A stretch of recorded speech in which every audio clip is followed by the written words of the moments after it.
The accomplished entrepreneur Miranda established a charity in memory of her lost child and set up a scholarship at our school. At the awards ceremony, my roommate realized she bore a striking resemblance to Miranda when she went on stage to receive the award. My roommate became convinced she must be Miranda's long-lost child and decided to reach out to her. I advised her to wait until after the college entrance exams. But before they took place, Miranda passed away due to illness. With no children to inherit, the entire estate was donated to the state. My roommate believes I cost her the chance to inherit. On the day of the college entrance exam, she tried to take me down with her. Given a second chance at life, I won't stand in her way of reuniting with her family. Gigi, I just realized you look so much like Miranda, exclaimed my roommate Momo in surprise. I opened my eyes, and the familiar dormitory ceiling came into view. The chattering voices of Momo and Tina reached my ears. I abruptly sat up in bed, my heart pounding wildly. I looked down at my body, completely unharmed, free from the bone-shattering agony of my past life fall, with no sticky blood soaking through my clothes. I've truly been reborn, transported back to the afternoon right after the scholarship award ceremony ended. Memories from my past life came flooding back like a tidal wave. 1. Gigi is an orphan who grew up in Jiang City's welfare institution. Through sheer determination and refusal to give up, she got into a top-tier high school, and this time she even secured the scholarship funded by the Miranda's company. Today, Miranda, the wealthiest person in Haishur, came to our school to present awards to the scholarship recipients. When my roommate Gigi returned, she realized she bears a striking resemblance to Miranda. She believed she was Miranda's long-lost daughter and insisted on reuniting with her.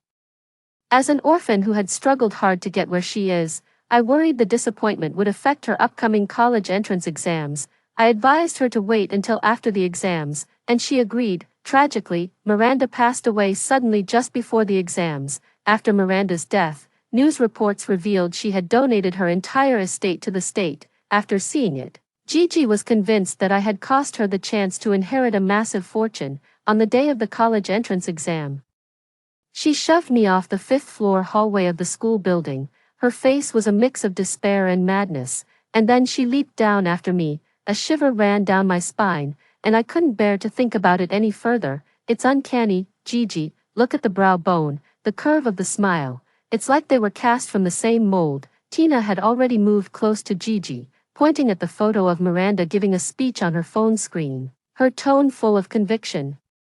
You couldn't actually be the daughter Miranda lost all those years ago, could you? It was 18 years ago, and the age matches up perfectly. I took a deep breath, watching Gigi as she stood surrounded by our two roommates. Gigi had just returned from the auditorium, her cheeks still flushed with excitement. She was sitting at her desk, phone screen displaying a photo of Miranda giving a speech on stage moments ago. Holding a small mirror to repeatedly compare herself with the person on the screen, her facial profile did bear a striking resemblance to Miranda's, the same high nose bridge, subtly upturned lips, and those signature almond-shaped eyes. But I knew better than anyone that she couldn't possibly be Miranda's daughter. In my past life, I had stepped forward to object, pleading with her earnestly to focus on taking the college entrance exams first before dealing with this matter. Yet it ended so tragically in the end. This time, I won't meddle in other people's business. I just checked the news. Gigi's voice snapped me out of my reverie. Gigi's fingers scrolled across the screen, her eyes sparkling with excitement. Miranda did lose a daughter around the new year. The birth date was only 2 weeks off from the one registered at my orphanage, but Miranda has always been in Haishur, which is hundreds of kilometers away from our Jiangshi. Momo scratched her head. That's just too far, isn't it? You just don't get it, do you? Tina clapped her hands, her tone growing even more certain. Maybe she was kidnapped by traffickers. Besides, someone as important as Miranda, with so many schools across the country to choose from, picked ours to offer a scholarship. If that's not a mother-daughter connection, what is? Exactly, Momo chimed in immediately, placing a hand on Gigi's shoulder. Gigi, when you become Miranda's heiress and attend galas in haute couture, don't forget us, your broke roommates. Gigi's eyebrows shot up with delight, though she tried to keep a straight face. Look at you all jumping to conclusions. Nothing set in stone yet. Even as she said this, she twirled her compact mirror more eagerly, a smile tugging unmistakably at the corners of her mouth. but if I really were Miranda's daughter, I'd never forget you all. I'd treat you to dinner at the fanciest revolving restaurant in the city, right by the window, with a full view of the Bun's nightscape. Then what are you waiting for? Hurry up and find a way to reach out to Miranda, Tina chimed in excitedly. But the college entrance exams are right around the corner. Gigi paused, a flicker of hesitation in her eyes. If she really is your mother, you can always retake the college entrance exam. But if you miss out on family, it could be for a lifetime. Tina said urgently. Gigi fell silent, her fingers gently tracing over Miranda's photo. Suddenly, she looked up and met my gaze directly. Lynn, what do you think I should do? In our past life, she had never sought my opinion alone at a time like this. At that time, she was swept up by her roommate's words, her heart brimming with the excitement of the impending reunion, too, seeing the hope in her eyes. I couldn't bear to distract her before the college entrance exams, I pleaded earnestly.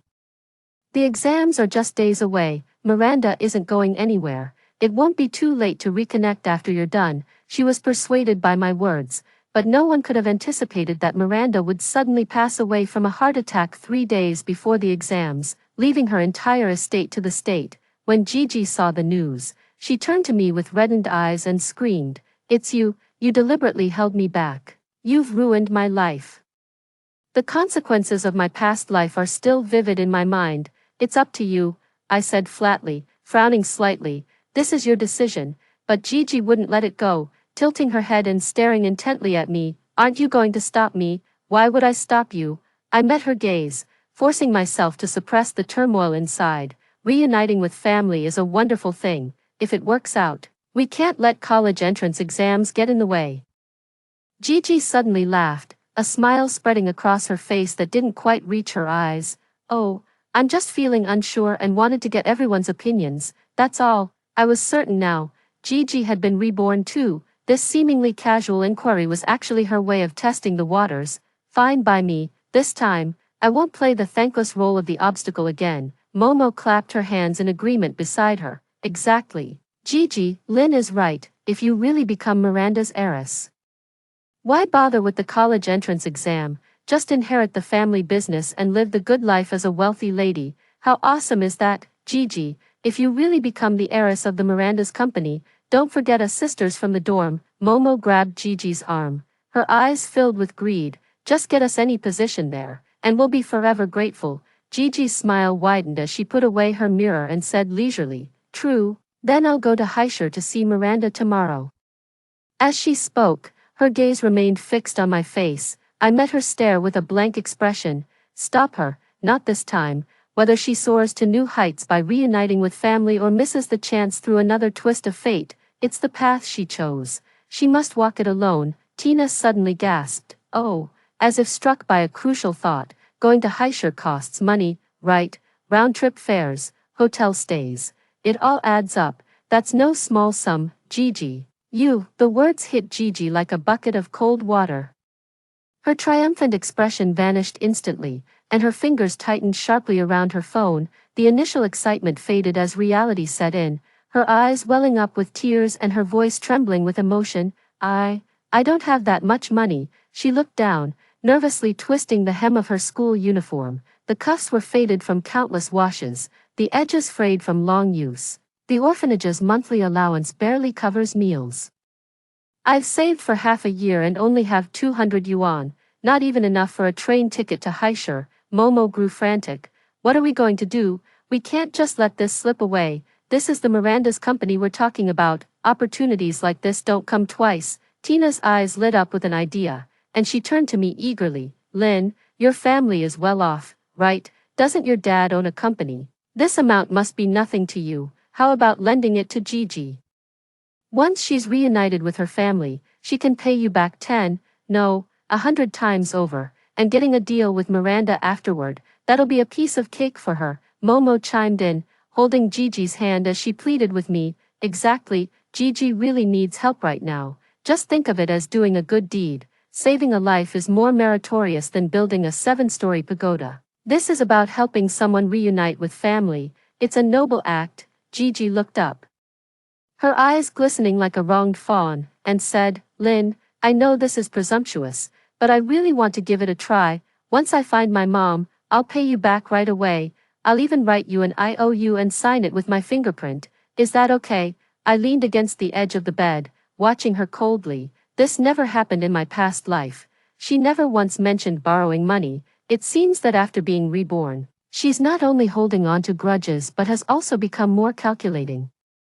Whatever scheme she's plotting, I want nothing more to do with her financially. Once we get through the college entrance exams, we'll go our separate ways for good. I shook my head firmly, my tone flat and unemotional. Sorry, I'm broke too. My monthly allowance is fixed, and I've already spent most of it this month. Gigi's expression froze instantly, tears welling up in her eyes more intensely, like beads from a broken string. She lowered her head, her shoulders shaking violently as she sobbed almost uncontrollably, as if she'd suffered a grave injustice. I knew it.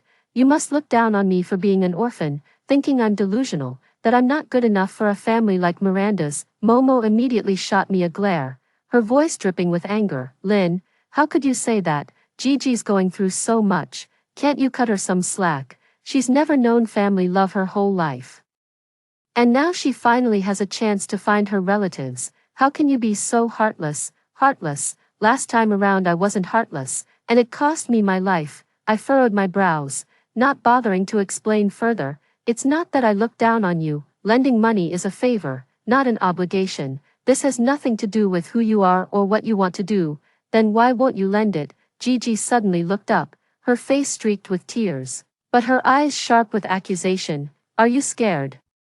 Scared that if I really become Miranda's heiress, you won't be the richest girl at school anymore. You're afraid I'll steal your spotlight, that teachers and classmates will all flock to me instead. Isn't that it? I didn't, I replied calmly, meeting her gaze. You did. Her voice suddenly rose, freezing the already tense atmosphere. You've had everything since childhood. Loving parents, a comfortable life. You could never understand how it feels for those of us who have nothing. I finally have a chance to change my fate, and you're standing in my way. Just like in our past life, you can't stand to see me happy. My heart skipped a beat, but I kept my composure, pretending not to have caught those two words. My tone remained even. Is refusing to lend you money the same as stopping you? This is my money. How I use it and who I lend it to is my decision. Gigi seemed to realize she had slipped up. She hurriedly lowered her head, wiping her tears with her sleeve, her voice softening again. I was just too anxious and spoke without thinking. Lynn, please don't be angry.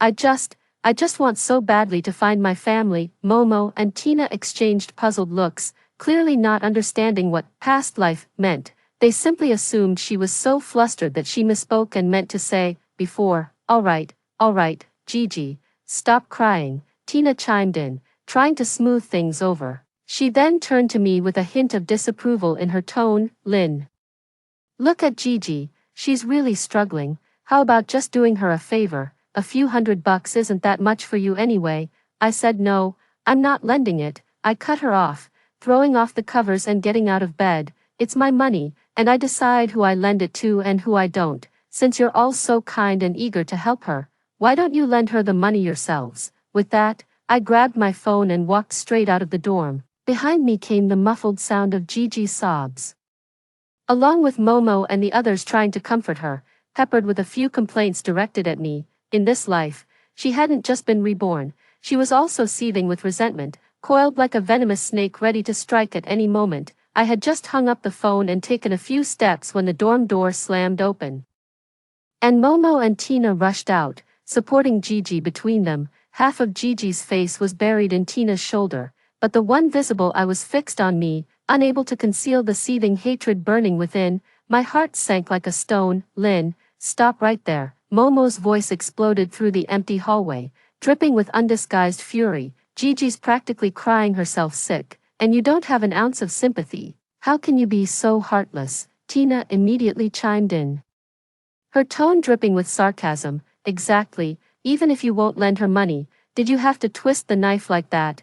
Think you're hot stuff just because your family's loaded, looking down on us broke students? Is that it? Gigi leaned against Tina, sobbing uncontrollably, her voice broken between gasps. I really didn't mean to make her angry. I just want to find my mom. My whole life, I've never even held my mother's hand. Her voice wasn't loud, but it carried just enough to reach the ears of those in the nearby dorm rooms with half-open doors. Sure enough, doors from the neighboring dorms creaked open one after another, revealing curious faces. Their eyes darted back and forth between us like fine needles, pricking me with discomfort. Enough, I took a deep breath and turned to face them. Whatever you plan to do, figure it out yourself.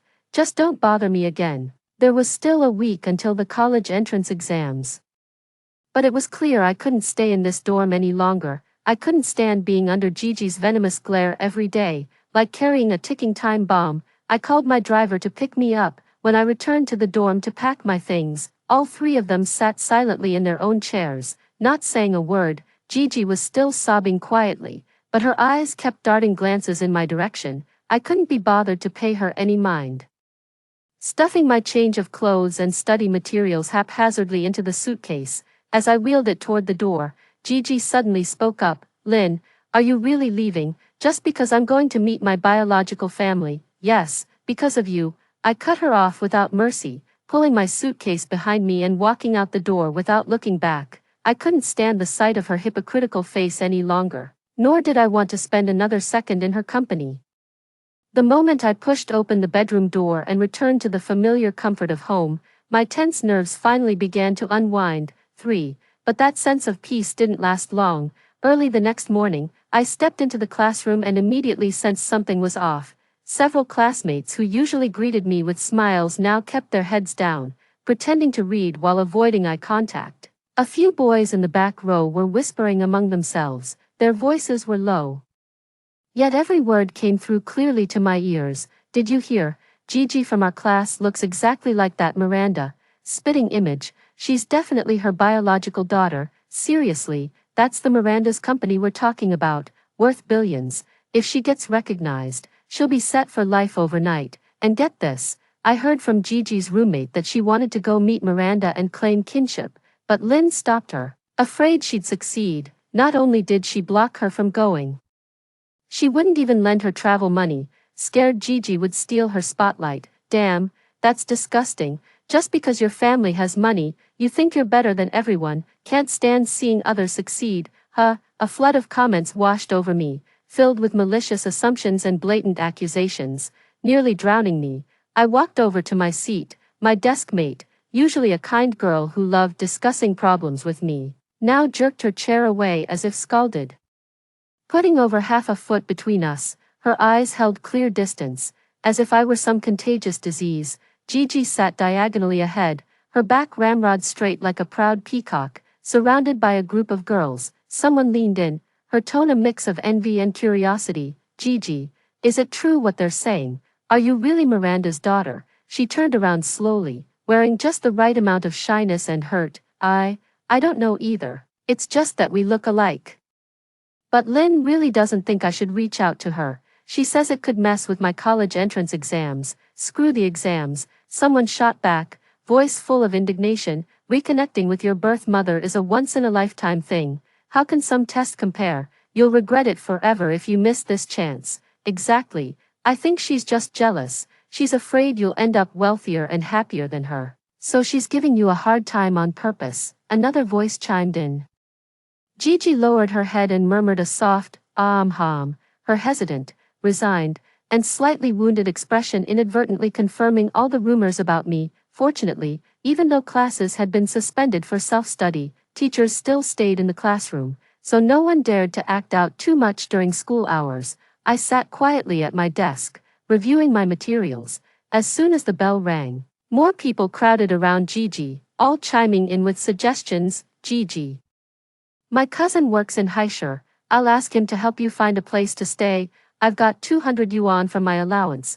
Take it for now, we'll pool more if it's not enough. A boy with glasses pulled out his wallet and handed her all the cash inside. How about the whole class chips in? We won't let anyone look down on you. Let's work together and help you reunite with your family. The class monitor raised his arm with the proposal, which was met with a chorus of agreement. Gigi's eyes were red-rimmed as she clasped her hands together, tears welling up. Thank you, really, I don't even know what to say. Her gaze cut through the crowd, landing squarely on me, a barely there smirk of triumph curling at the corner of her lips. Reborn, she returned not only with deeper resentment but also with the skill to sway hearts, painting herself as a pitiful victim while casting me as the villain nailed to the pillar of shame. With just a week left until the college entrance exams, the classroom buzzed more with the drama of Gigi's family reunion than with last-minute cramming. Gigi, don't hesitate. Miranda is the wealthiest person in Heisher. Opportunities like this don't come twice. The boy in front turned around to persuade her. I've checked everything for you. It only takes 3 hours to Heisher by high-speed rail. The earliest train leaves at 7 a.m. If you go early, you might even meet her the same day. Exactly, you can retake the college entrance exam any year, but you only have one birth mother. Several girls gathered around Gigi's seat, pressing their collected pocket money into her palm. This is 500 yuan we pooled together, enough for your round-trip ticket and 2 days' meals. If it's not enough, just tell us and we'll collect more. Gigi held the money with red-rimmed eyes, repeatedly bowing to everyone.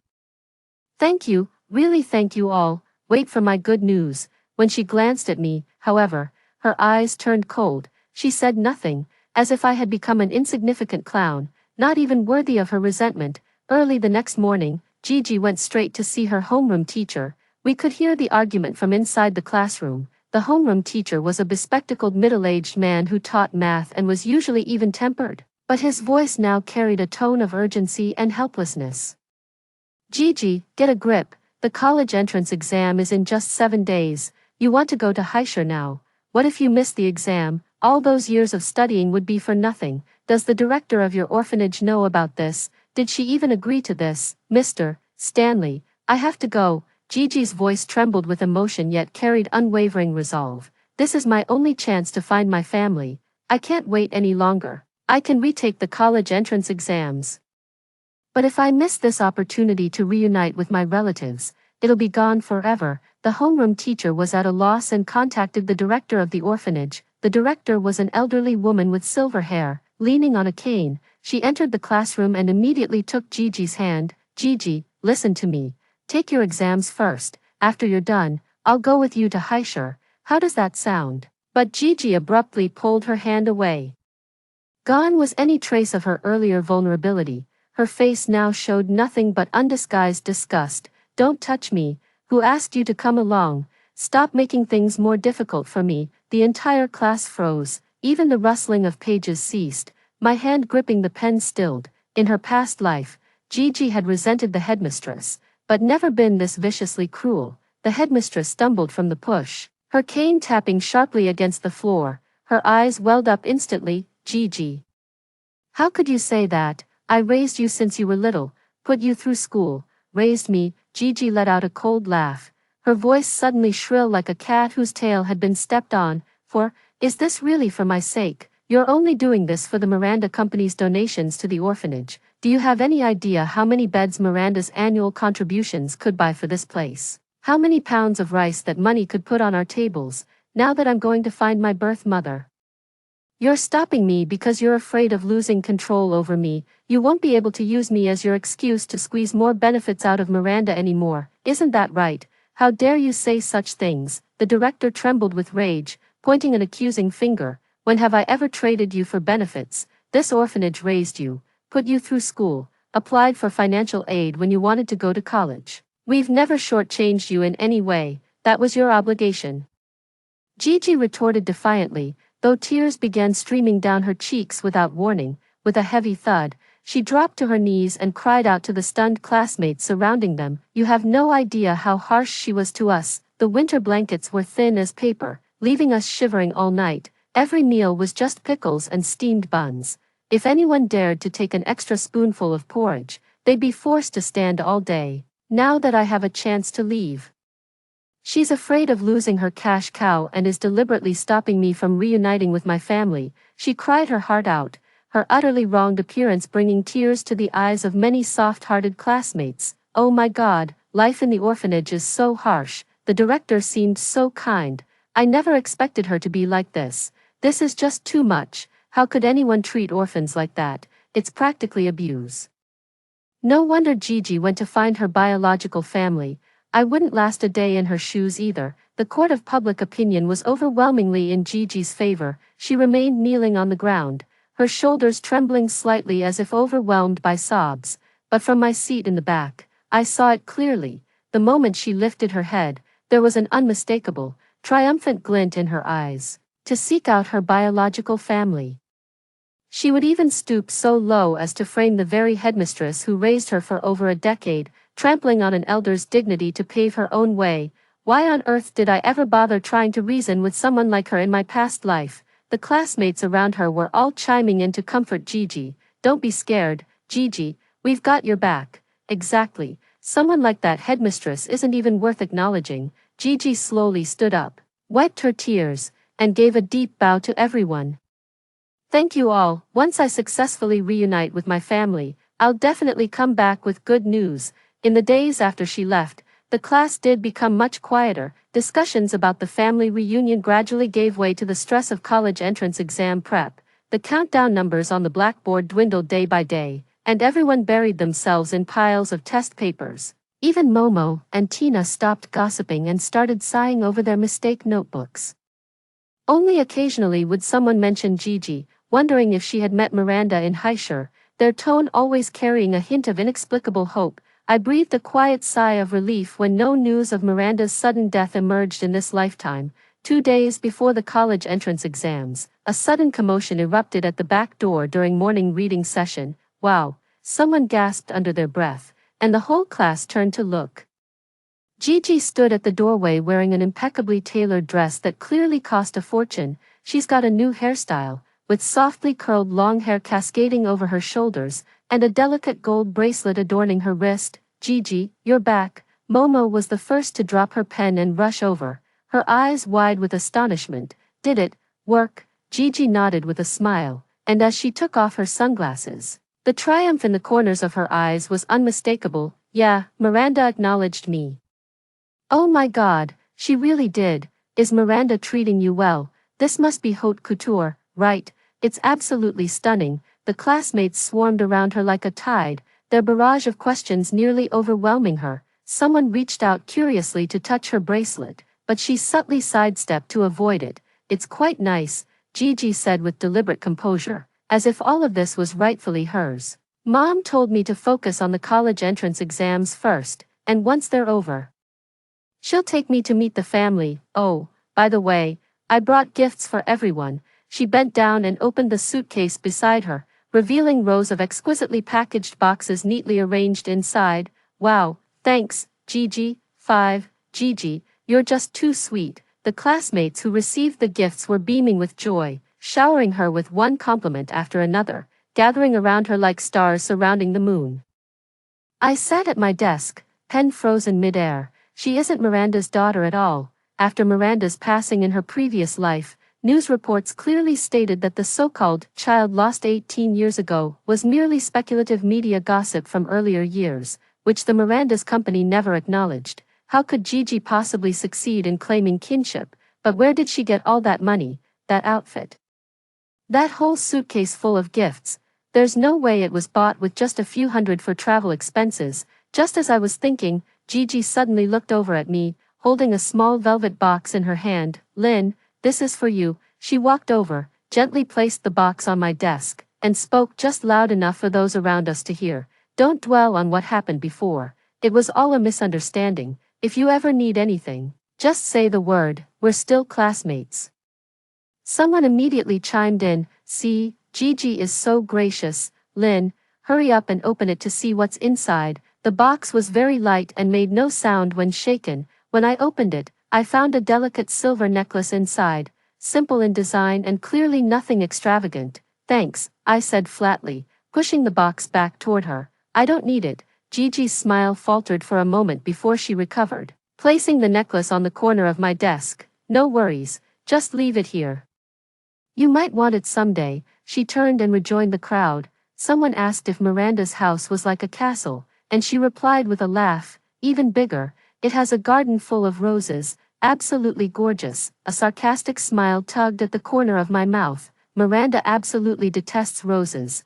Why on earth would the garden be filled with them? How could Gigi dare to make up such a lie without even checking the most basic facts? When the class bell rang, Gigi took out her latest model phone to answer the call. Uncle Zhang, Yes, I'm at school, it's fine, I can get there myself.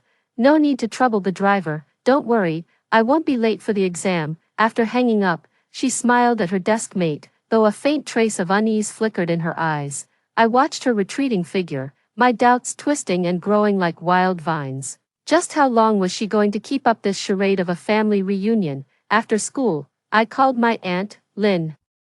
Why are you calling at this hour? My aunt's gentle voice came through the moment the call connected. Your college entrance exams are coming up soon, right? How's your preparation going? Don't overwork yourself, Aunt, I said, my tense nerves suddenly relaxing at the sound of her familiar voice. How's your recovery coming along? My aunt chuckled softly. Much better, don't worry. Thanks to your reminder, I got straight to the point. Has any girl come to claim kinship with you recently? There was a brief silence on the other end of the line, followed by a clear response. Yes, 3 days ago, she made a scene downstairs at the office, claiming to be my daughter. As you know, over the years, countless people have shown up pretending to be my child. Security didn't let her in, and she left after causing a bit of a fuss. Why, do you know this girl? Gigi never actually met my aunt. The so-called successful reunion was a complete fabrication from start to finish. It's nothing.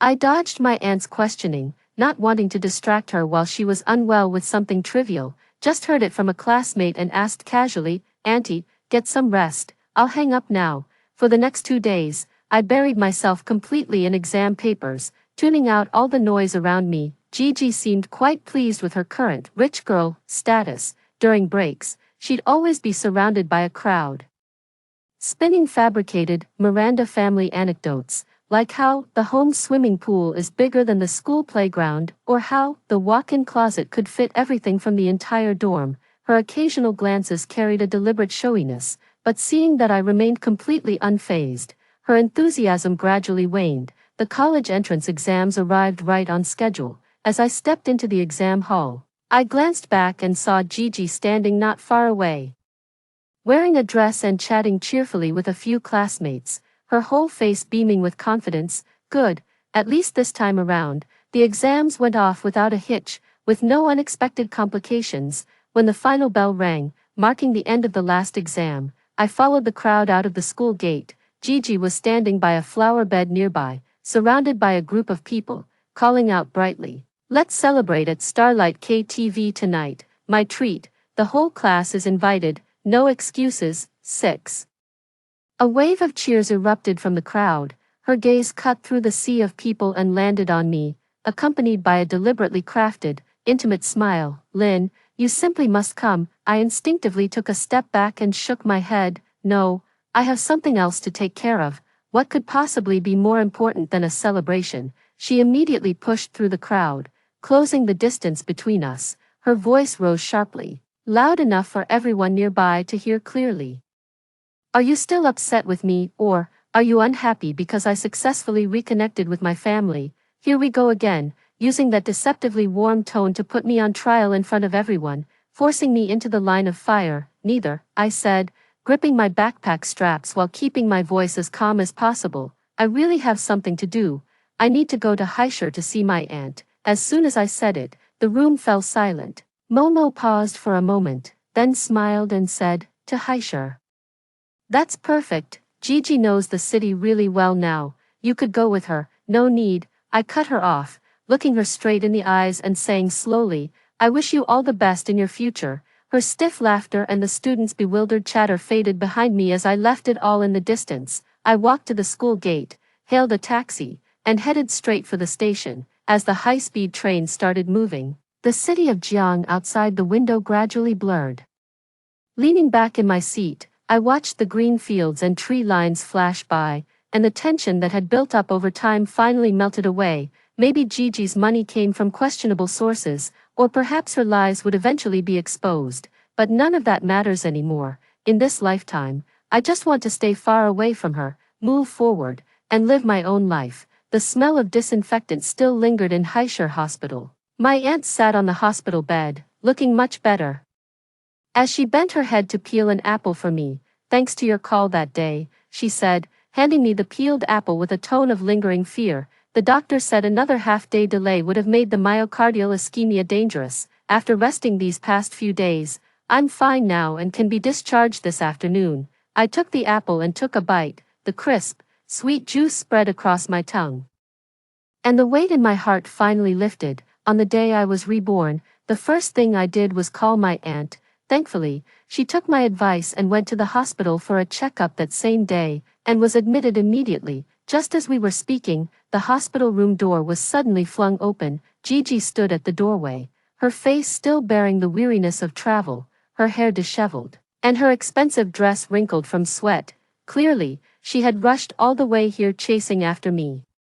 Her eyes instantly welled up with tears when she saw her aunt lying in the hospital bed. Then she whipped her head around and fixed a venomous glare on me, her eyes brimming with such hatred it was as if she were staring at her mortal enemy. "It's you," she shrieked, her voice sharp and grating as she pointed at me. "Lynn, you lied to me, you knew Miranda all along, didn't you? You deliberately kept me from reuniting with my family just so you could take my place, you thief."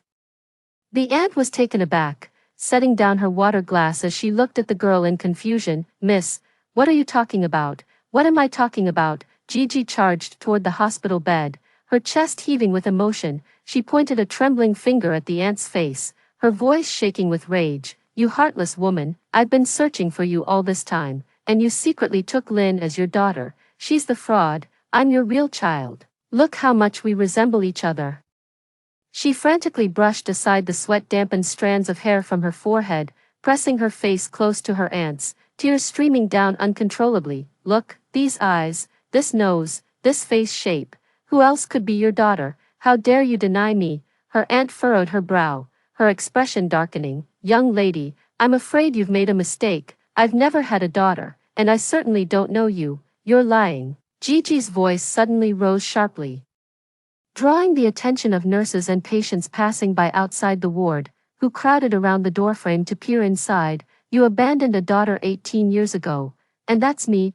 Are you ashamed of me? Do you think I'm not good enough for your precious Miranda image? Is that why you're pretending not to know me? I'll say it one more time. I never abandoned any child." My aunt slowly rose, leaning against the headboard, her face pale. "I was pregnant 18 years ago.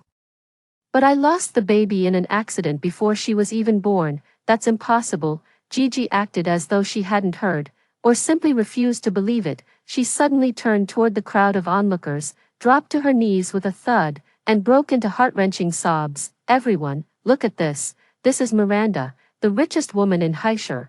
She puts on a show of charity in public, but behind closed doors, she won't even acknowledge her own daughter. I suffered all my life in an orphanage, bullied, starved, never had a decent meal, and now that I've finally found my mother, she's too ashamed to claim me. She's even conspiring with outsiders to lie to me." She jerked her head up, pointing a trembling finger at me, her voice choked with emotion. "It's her. She's jealous that I found my mother, deliberately drove a wedge between us, and now she's trying to take my place." "Miranda, I'm not asking you to accept me as your daughter. I just want to know, why did you abandon me all those years ago? All I ever wanted was a family. What did I do wrong?" Murmurs began to ripple through the crowd of onlookers. "They do look quite alike. Hasn't Miranda always been doing charity work? How could she deny her own daughter? Maybe she's worried about splitting the inheritance.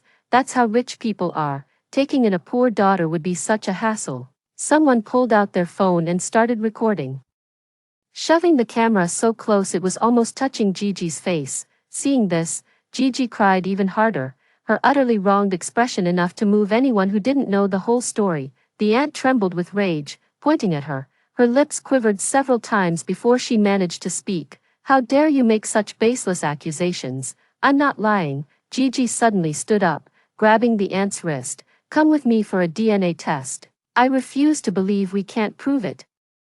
You have to acknowledge me, let go of me." The aunt forcefully shook off her hand, leaving red marks on her wrist. A nearby nurse rushed over to pull Gigi away, shouting toward the door, "Security, security, get her out of here now." As security guards arrived and dragged Gigi out, she struggled like a madwoman, still screaming, "Miranda, you'll get what's coming to you. If you won't acknowledge me, I'll post everything about you online. Let the whole world see what a hypocrite you are.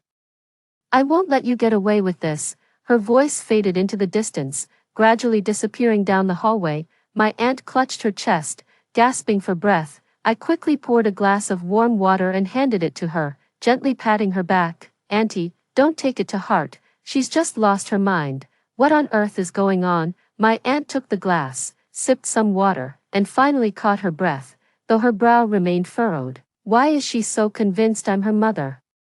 We've never even met before." I paused for a moment, then briefly recounted what had happened at school. My aunt just let out a long sigh after hearing it. What a pitiful and tragic child. That afternoon, as we were going through the discharge procedures, the related videos were already trending on our phones. The video featured a close-up of Gigi kneeling on the ground, with sensationalized captions painting her as a poor soul abandoned by her wealthy mother.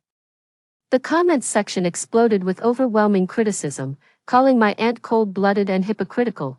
Some dug up old photos of my aunt doing charity work, mocking her with comments like, "No matter how much compassion you pretend to have, you can't hide the coldness in your bones." Gigi's social media account continues to be updated. The caption reads, "18 years of searching for my mother," with an overwhelming wave of sympathy and support in the comments. Some have even started crowdfunding to help Gigi seek justice. 7. Reading those inflammatory words sent chills down my spine. Gigi has completely lost her mind over a fabricated identity. My aunt scrolled through her phone, fell silent for a moment, paused her finger on the screen, then picked up the phone and called her assistant. "File a police report," she said. "Sue Gigi for defamation." Before the police could even show up, chaos erupted on Gigi's end. It turns out she never actually met her aunt during her last visit to the city, but she secretly took out a high-interest loan just to keep up appearances in front of her classmates. The designer dress, the gold bracelet, and that whole suitcase full of gifts, all of it was bought with borrowed money. She was so convinced she was Miranda's daughter that she planned to reconnect after her college entrance exams, thinking she could easily pay off the debt with family money, only to be publicly exposed by her aunt. The loan shark started calling her school, and it wasn't long before they tracked her down to the hospital. Rumor has it that Gigi was cornered in the hospital hallway, sobbing uncontrollably with tears and mucus streaming down her face. She kept muttering, "I'm Miranda's daughter, you can't touch me," before being shoved and dragged away by debt collectors in a humiliating scene. The police investigation moved with remarkable efficiency. 2 days later, a case bulletin detailing Gigi's suspected defamation trended online, clearly listing evidence of her fabricated identity and malicious rumor-mongering, including loan records with shady lenders and screenshots of false claims she posted on social media. The bulletin concluded by stating that Gigi had been lawfully detained on suspicion of defamation, yet the public outcry showed no signs of abating. Someone had dug up an 18-year-old news story with the glaring headline, "Miranda's Secret from 18 Years Ago, Deceased Husband, Miscarriage, and Infertility." The comments section erupted once again. So she really did lose a child. Could Gigi have been telling the truth?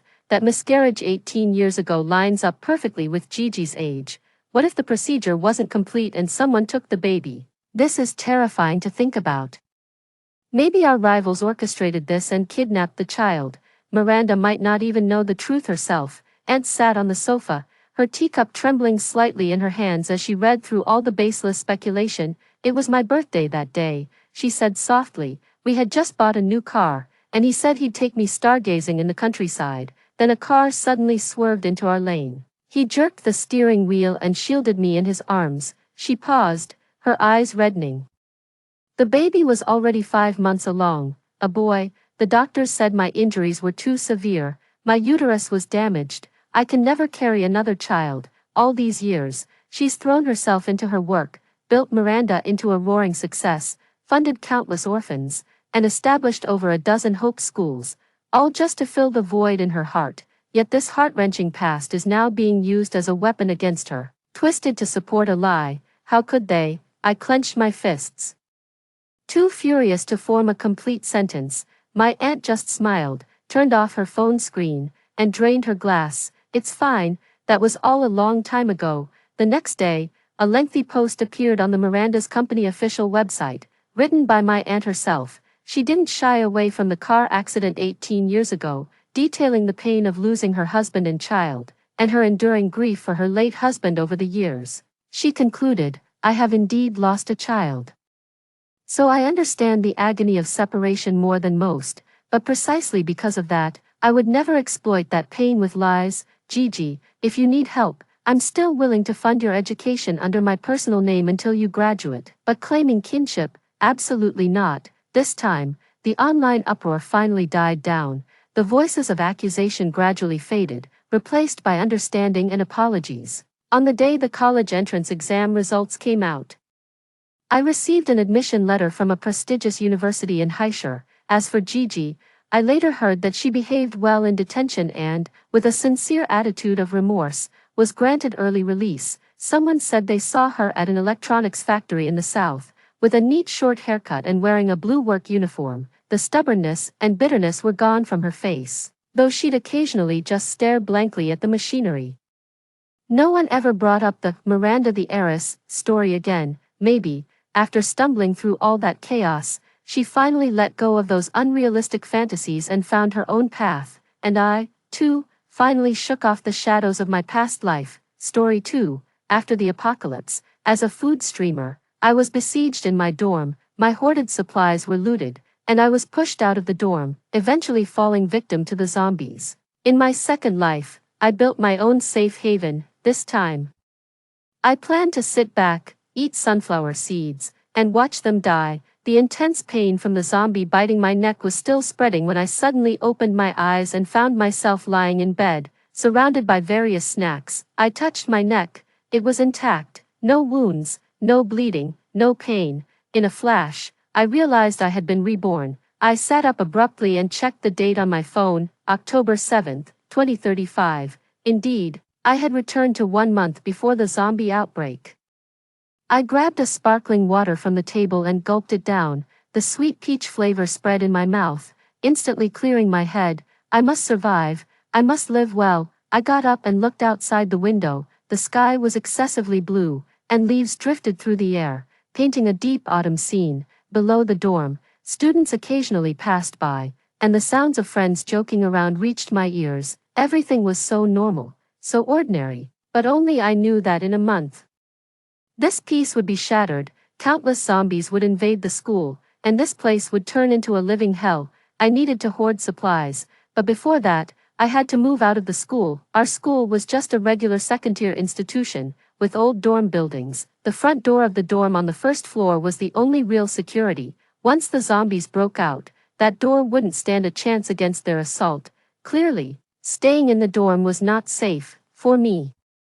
The real threat wasn't just the zombies, it was the supplies I had hoarded. I was a food streamer and had managed to get a dorm to myself before I started streaming, originally a 6-person room. It was quite spacious for just me. I stored my hoards on the empty beds. Because of my popularity on a certain platform, most of the girls in the dorm knew I was a minor celebrity and would come to buy snacks from me if needed. This visibility was exactly why, in my previous life, I had managed to hold out in my dorm for a month after the zombie outbreak, but without food, others naturally turned their attention to me. I wasn't stupid, I knew I had become a target. I barricaded the door with beds and piled boxes of supplies against it. This barrier kept me safe for another 2 days, but I had underestimated human desperation. People driven by hunger could do anything. A few girls teamed up with a group from the boys' dorm.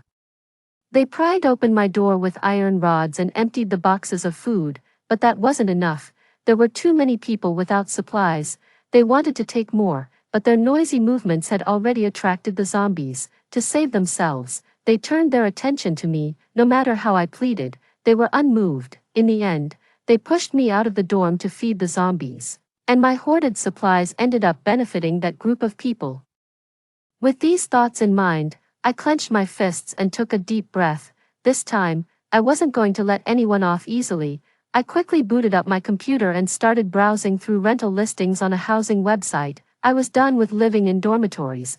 They were too conspicuous and not safe enough. The best course of action now was to rent a place off campus. Zombies moved slowly and couldn't climb stairs, so a higher floor apartment was obviously safer. After a long search, I finally settled on one. It was a small high-rise on the 33rd floor, over 120 square meters, with an open balcony and a small attic. Most importantly, it was far from the downtown area, located in the suburbs. under normal circumstances, this would be inconvenient for commuting to work, but in a post-apocalyptic world, it would be a great hiding spot from zombies. I didn't look any further and immediately booked the apartment. The agent was efficient and said I could view the apartment that afternoon and sign the contract on the spot if it suited me. I agreed right away. With only a month left before the apocalypse, there was still so much to do and any time saved was precious. After securing the apartment, I grabbed my bag and headed out. On the way, I bumped into Eleanor from my department. She was my nemesis and started speaking in a hostile tone as soon as she saw me. Lucy, off to flirt for drinks again. I wonder how some people can be so shameless, doing anything for money, and a university student at that, such a disgrace. I listened to her taunting with my fists clenched tighter, but in a moment, I calmed down. Never mind, the apocalypse is coming, let her say what she wants. I ignored her, walked past, and left the campus, leaving Eleanor behind, still hurling insults. I went to a small supermarket outside the school gates, bought several woven bags, and 5 suitcases. Worried that might not be enough, I also bought 7 or 8 vacuum storage bags. After shopping, I quickly dragged my purchases back to the dormitory. It was class time, so the hallway wasn't crowded. I pulled the suitcases into the dorm, locked the door, and drew the curtains, making sure no one could see. I started packing the suitcases one item at a time. First, the self-heating rice meals, instant hot pots, self-heating hot pots, and canned fruits.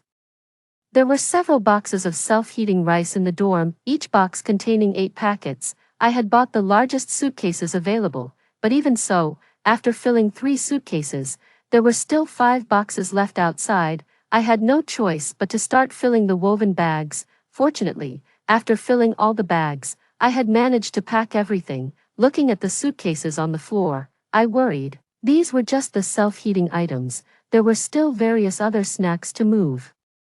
And it wasn't going to be easy. I sighed and sat down to rest. After enough rest, I called the agent again. Brother, do you have time now? I'd like to finalize the rental. It sounded like he was eating, but after a few swallows, he responded, sure. When will you come over? I'll head there right now. Now, I'm leaving now and will meet you at the complex gate in half an hour. Done. The agent quickly agreed and hung up the phone. I thought for a moment. I hailed a car and stepped out with 2 suitcases in tow. As I exited the dormitory building, I ran into the dorm supervisor. Auntie, Lucy, going to restock again? She asked. Yes, Auntie, I've almost sold out everything. I don't have classes today, so I'm going to replenish my stock, I replied. Off you go then, and be careful on the road. You're such a capable young lady, she said. I greeted Auntie and continued dragging my suitcases out of the building.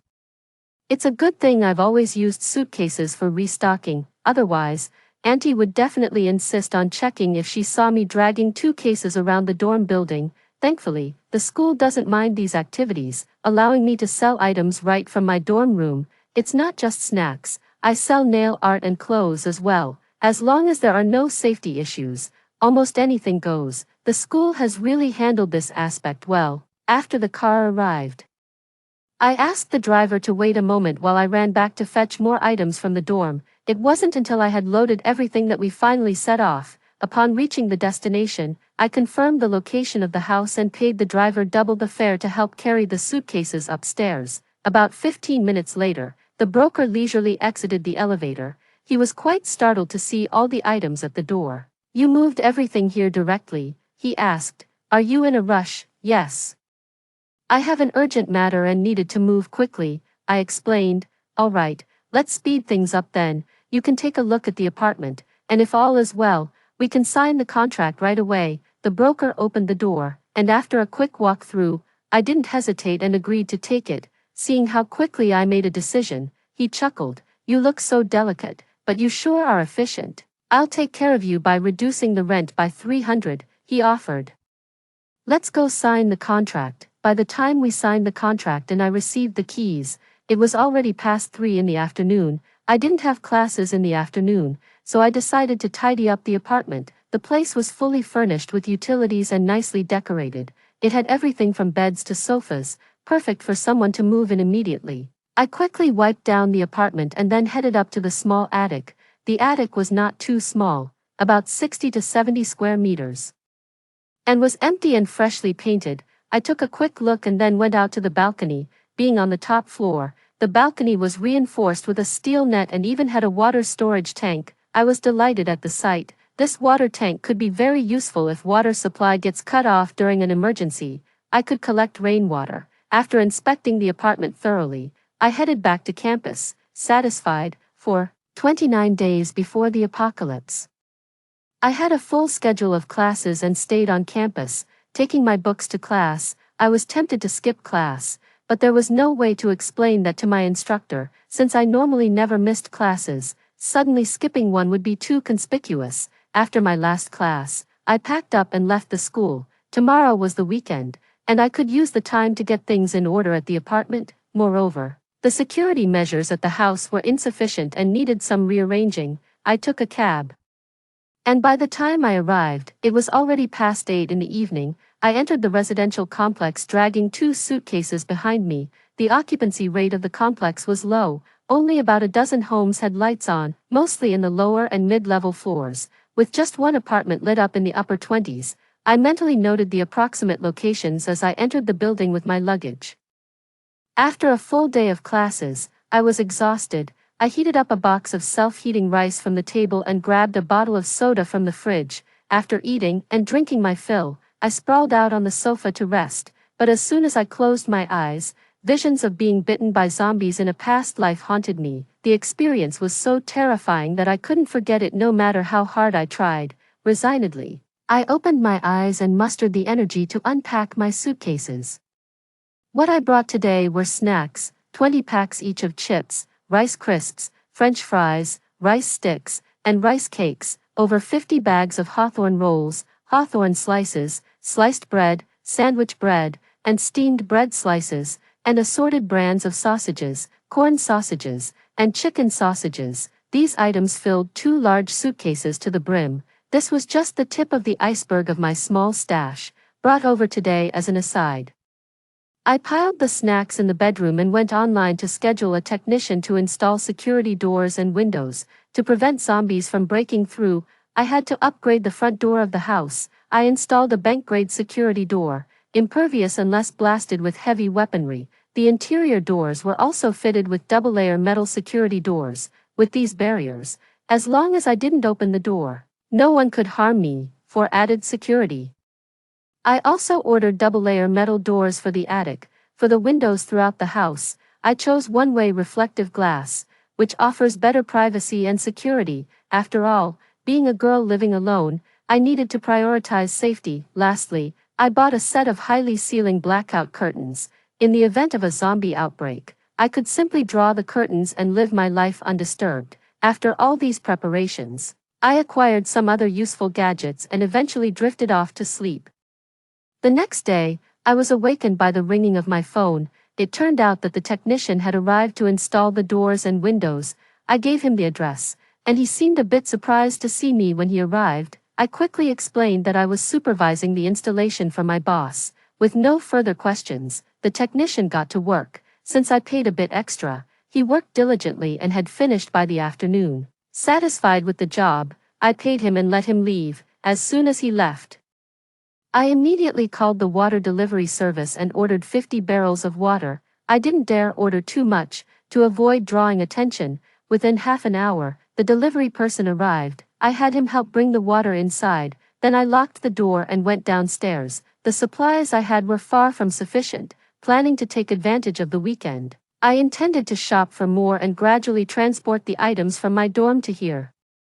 I took a taxi directly to a large warehouse-style supermarket in the city center and handed my list of needed items to the manager. The manager, stunned by the size of the order, happily accepted it and then curiously asked, "Young lady, what do you need all these supplies for?" Doing some shopping, I nodded vaguely and responded ambiguously, "Yes, it's for our company's anniversary celebration, arranged by our manager." "Oh, that sounds like a good company." After a brief chat with the manager, I pushed my cart to purchase other items, 10 large power banks, 10 charging cables, 10 large batteries, and 3 diesel generators. In the cutlery section, I picked up 3 bone-chopping knives, 5 kitchen knives, and 2 smaller fruit knives. I'm not very strong, so I made sure to have some handy weapons just in case. After collecting these items, I strolled over to the cookware section and grabbed 2 iron pots and 2 rice cookers, fearing a gas outage.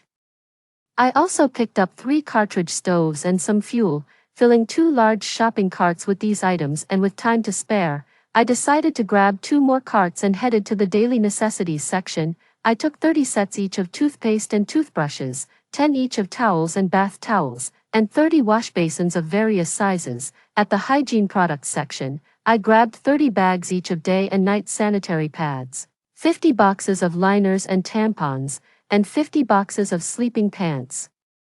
Noticing the heat patches, I grabbed a whole box, the kind with hundreds of patches, and filled my cart before stopping. Luckily, this was a warehouse-style supermarket, so my large haul didn't stand out. Just then, the manager informed me that all the items I requested were ready. I had him gather everything together and then I checked out, facing a bill of tens of thousands. I paid without blinking an eye. Finally, I left my home address with the manager and asked him to deliver everything as soon as possible. After shopping, it was noon, and I casually found a restaurant by the road for lunch, then headed to the clothing wholesale market. Perhaps because it was the weekend, the clothing city was crowded. I went straight to the wholesale stalls, not bothering with styles, and grabbed 50 sets each of tops and pants, thermal wear, underwear, and vests. Seeing some military coats for sale, I picked up 5.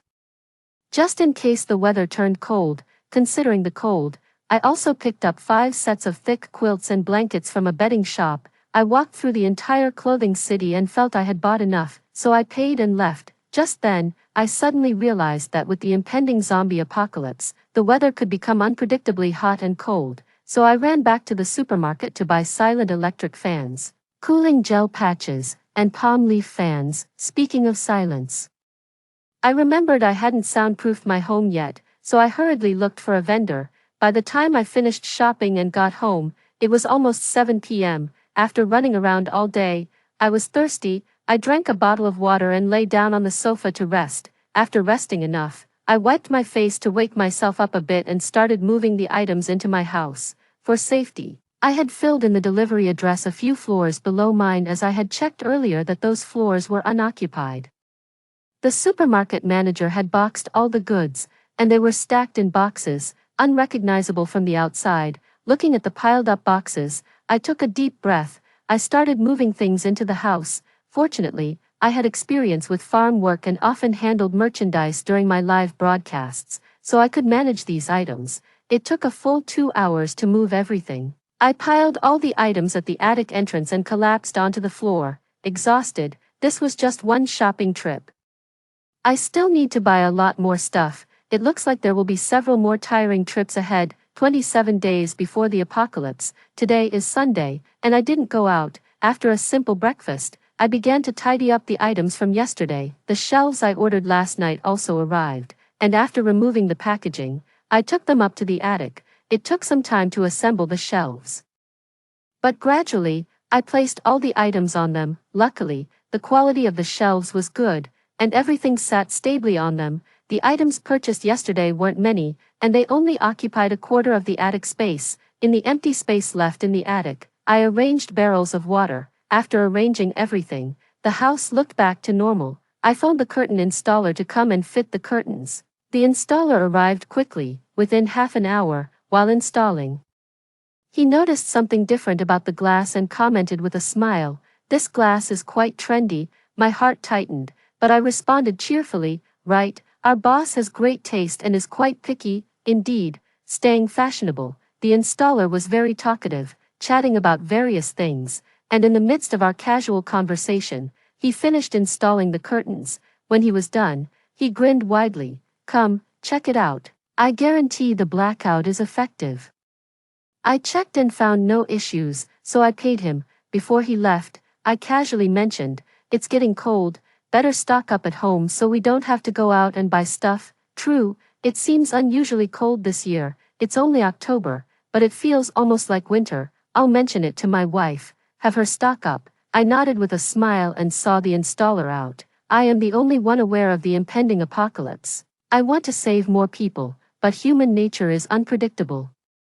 And I dare not proclaim it widely. I can only hint at it one person at a time. Whether they listen or not is out of my hands. While I have good intentions, I'm no saint. I can only take care of myself. That evening, I returned to my dorm. At 8, I started my live broadcast on time. As usual, some people cursed in the comments, spewing vulgarities, which was annoying. I knew it was Eleanor and others. She disliked me and always disrupted my broadcasts. Every time she got banned, she would return with a new account. She had been cursing as long as I had been broadcasting. If I hadn't seen her cursing me, I might have thought she was my biggest fan. Fortunately, the platform acted swiftly, and her account was banned within 2 minutes. I greeted my fans and started my mukbang. I'm a small-time broadcaster with fewer than 100,000 followers. I leisurely ate my food. I occasionally responded to messages in the live stream. The sales were good, with transactions exceeding 30,000. Most of the purchases were made by fans. Before ending the broadcast, I subtly reminded everyone to stock up, jokingly calling me a hoarding fanatic. All I could do was smile in response. After the broadcast, I cleaned up my dorm and started packing things into my suitcase. Just then, there was a knock at the door. It was Aurora from the dorm next door. As soon as Aurora saw me, she barged into my room. "Lucy, I want to buy some rice noodles, quick. Give me 3 boxes. I was drooling watching your live stream." I smiled helplessly and handed her 3 boxes of rice noodles. Aurora paid and hurried back to her room. More people came to buy things, so I decided to pack up my suitcase later, after I sold everything. In the following days, I moved items several times with my suitcase, and the stock in my dorm began to decrease. Half a month before the apocalypse, a sudden news alert on Facebook. Someone in a certain place suspected of having a rabies outbreak bit their own dog. The dog's neck was broken and it died instantly. The comments varied greatly. Most people said that you should get vaccinated immediately if bitten by a dog, while others thought the person had gone mad. People kept making jokes, but I got tense.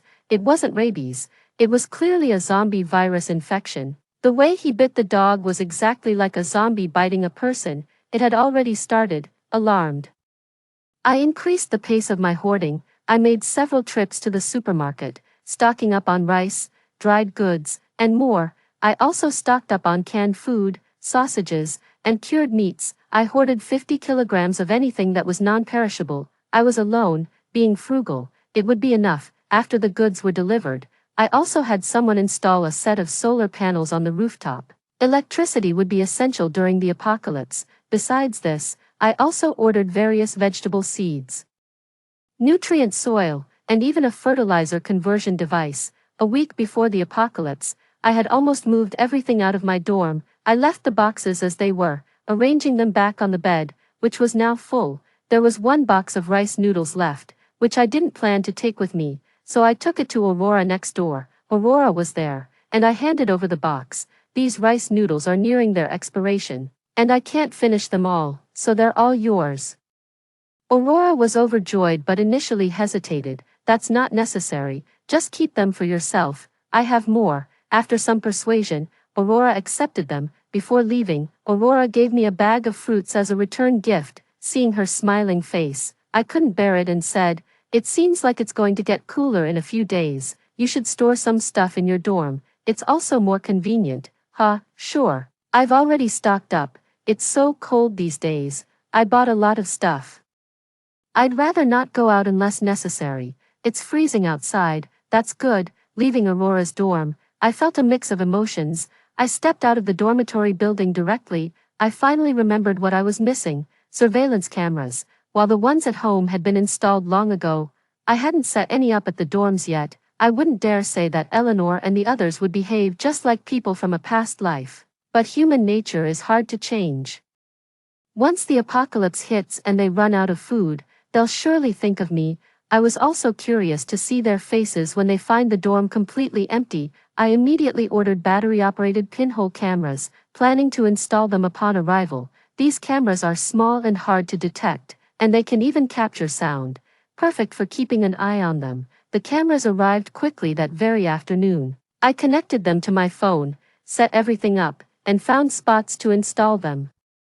I bought 3 cameras, one facing the dorm door from the balcony, one at the entrance, and another in the corner, with high resolution and long battery life. These 3 cameras would definitely last until the day Eleanor arrives. 6. 2 days before the apocalypse. It just happened to be the weekend. I tidied up the dormitory's daily necessities and quietly locked the door behind me as I left. On my way home, I stopped at my favorite restaurant to pack some food.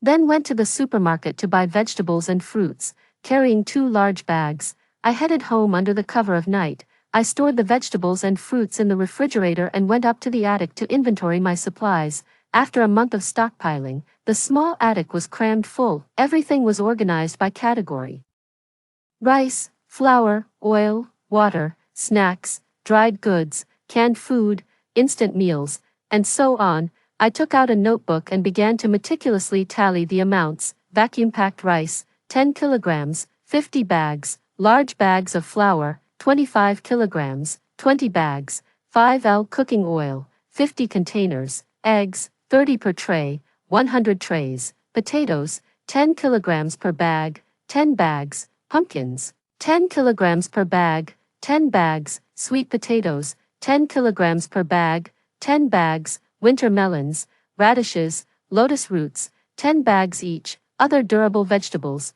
10 bags each, 200 barrels of water, Coke, Sprite, sparkling water, and other beverages, 10 cases each, rice porridge and white fungus soup, 10 cases each, self-heating meals, such as self-heating rice, 50 cases each, 8 boxes per case, various types of sausages, lunch meats, cured meats, and sausages, 10 cases each. In addition, snacks like Rice Crisps and chips also started from 10 cases. The attic was high enough and the shelves large enough to hold most of these items, with the remaining space filled with various daily necessities like tissue paper, toilet rolls, and wet wipes, starting from 20 cases each. I recorded all the stockpiled goods, feeling a profound sense of security. Of course, it wasn't just these items. Anything I could think of, I bought and stored in other rooms. Apart from the bedroom, the other rooms were filled with stuff. After checking everything, I was hungry.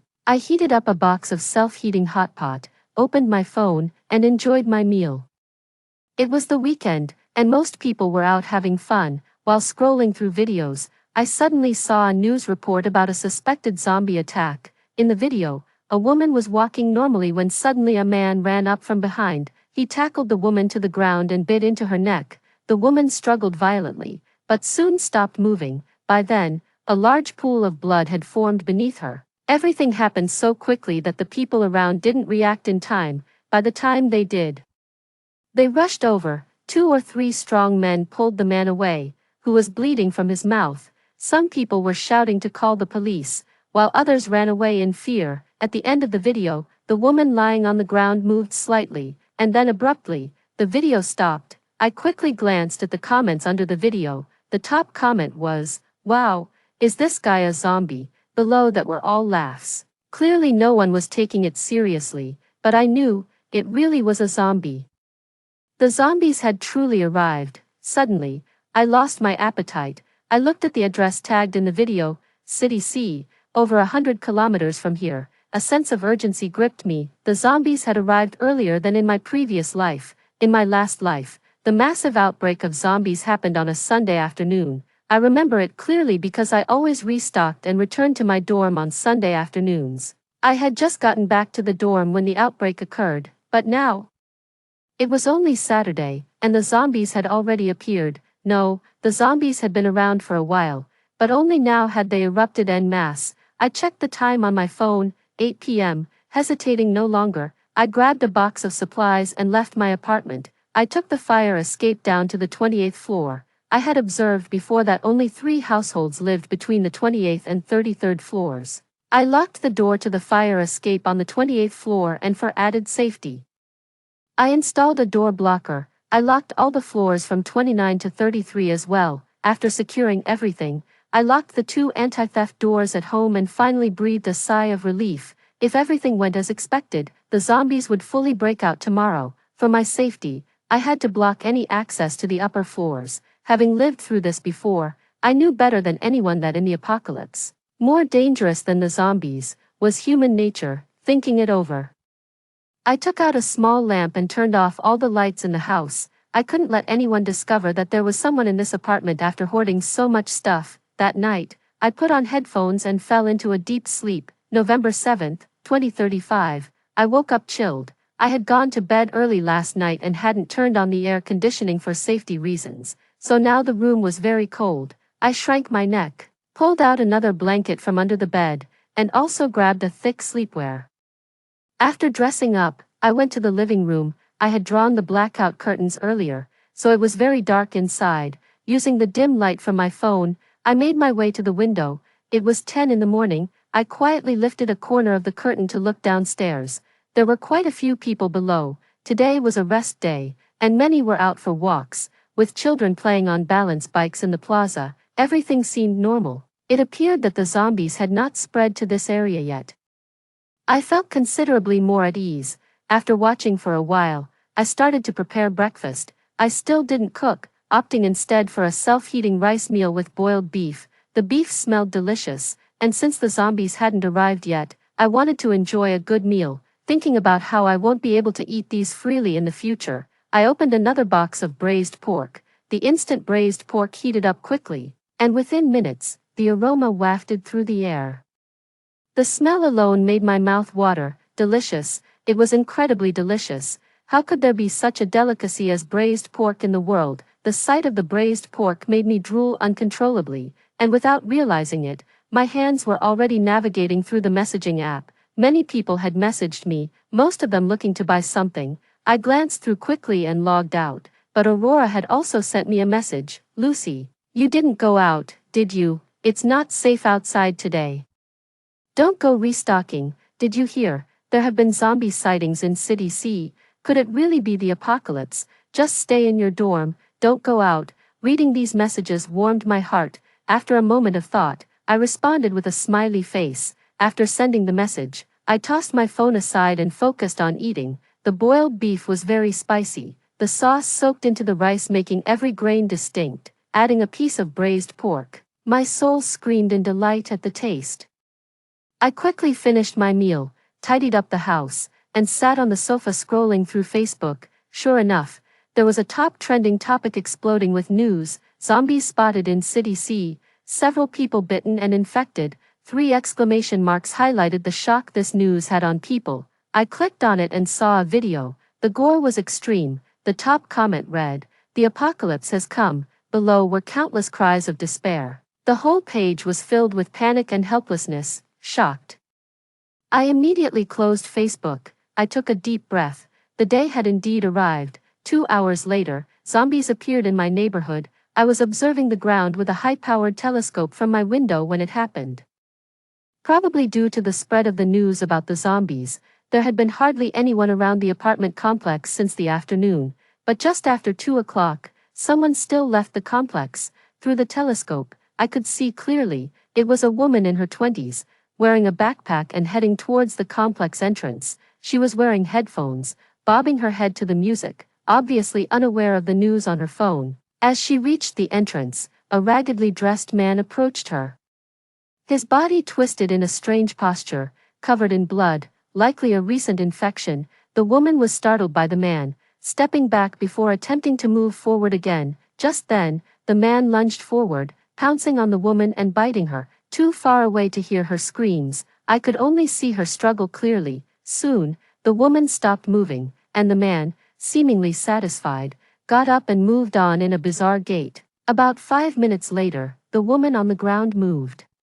She suddenly lifted her head, her sharp teeth now visible. Then, sniffing something in the air, she crawled a few steps, slowly got up, and started walking out of the complex. The incident unfolded so quickly. Within just 15 minutes, the infection was complete. Even having been reborn once, I was still terrified. I swallowed hard and continued to watch.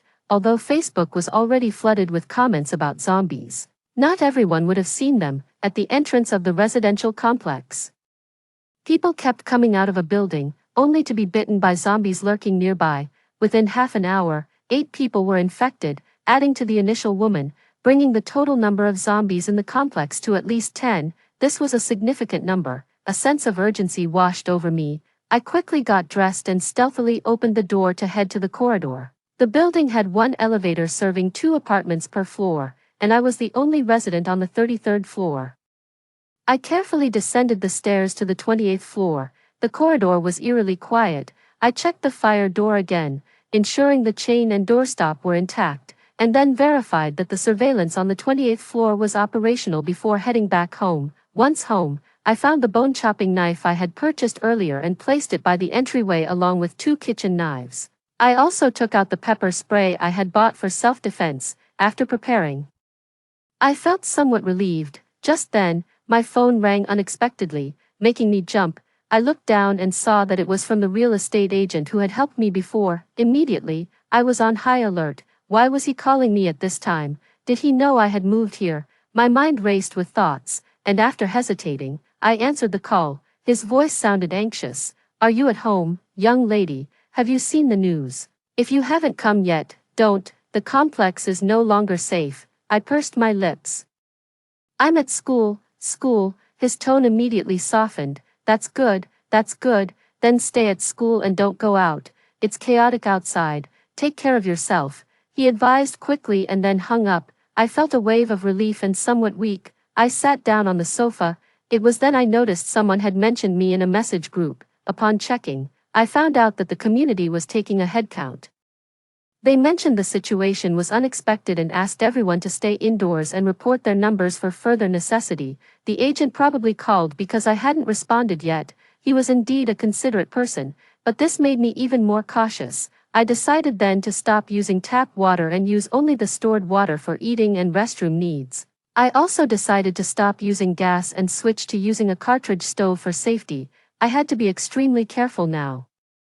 On the first day of this apocalypse, I managed to get through safely. On the third day of the apocalypse, I kept receiving messages and calls. I knew they were from people wanting to buy supplies from me. I didn't respond to any. I didn't want to, nor did I feel like responding. The zombie outbreak was sudden, and everyone was a student. Apart from buying snacks, no one had really stocked up on anything else. After the outbreak, classes were suspended, and everyone stayed in their dormitories, consuming snacks even faster. Unable to leave the school and too scared to go to the cafeteria, the first person they thought of was me. In the previous outbreak, people had sought me out to buy supplies, but I remained unmoved. They pleaded with me, trying every trick in the book, but seeing that I was unmoved, their frustration grew. They resorted to cursing me at the dormitory door. All kinds of harsh words were thrown, yet I still didn't open the door. 10 days later, they began to smash the door. Luckily, I had fortified it earlier fearing theft, so they couldn't break through. After all, despite their efforts, these girls couldn't manage to break open a metal door. From then on, there were daily attempts at breaking in. Each time they left in anger, worried about further complications. I simply barricaded the door with my bed and blocked it with my stockpiled goods. Then, Eleanor showed up. At first, she and a few others tried to kick the door down. When that failed, she started hurling abuses at the door, but soon, she fled because zombies had entered the dormitory building. Eleanor and her group hid for about 7 or 8 days. Once the zombies thinned out, they returned to smash the door. This time, she brought along some guys from the male dormitory. With the help of a few boys wielding iron rods and axes, they spent a whole day before they finally managed to break the door down. Then, they forced their way into the dorm, not only taking over my supplies but also pushing me out to the zombies. That's why this time, I didn't bother with anyone. Normally, everyone might seem kind, but in a crisis of survival, anything can happen. In the struggle to stay alive, the darker side of human nature emerges. Sure enough, on the 6th day of the apocalypse, requests on Instagram turned into curses. Every word was filled with malice. Finding it ridiculous, I simply deleted them, out of sight, out of mind. On the 10th day, I received a message from Aurora. "Lucy, lock your dorm door and block it with something. Eleanor is rallying people in the class group to smash your door. Stay safe. That's all the help I can offer." I read it silently and casually opened the class group chat. Since the apocalypse began, I had muted the class group messages, but now, the group was filled with people condemning me. "Eleanor, Lucy, just open the door and share some food with us. We're all classmates. Let's help each other. Yeah. You have so much food. Share some, you can't eat it all. It was Eleanor and her cronies, TSK, they curse me in person, and now they have the nerve to call me a classmate. Where do they get the gall? Beneath that, other classmates had posted, Lucy, I'll give you money. Double the price, can you sell me some? I'm in room 505, I want a box of instant noodles, here's 100, take a look, I'll pay 200, I want water, Lucy, I want a box of bread, I'm not picky, whatever you give me, I'll take it, please save the child. They haven't eaten for 2 days. A quick plea for help scrolled past as I continued to swipe down. It was yesterday's message. Eleanor, Lucy. Stop playing dead. I know you're in the dorm. You ignore even when I knock on your door.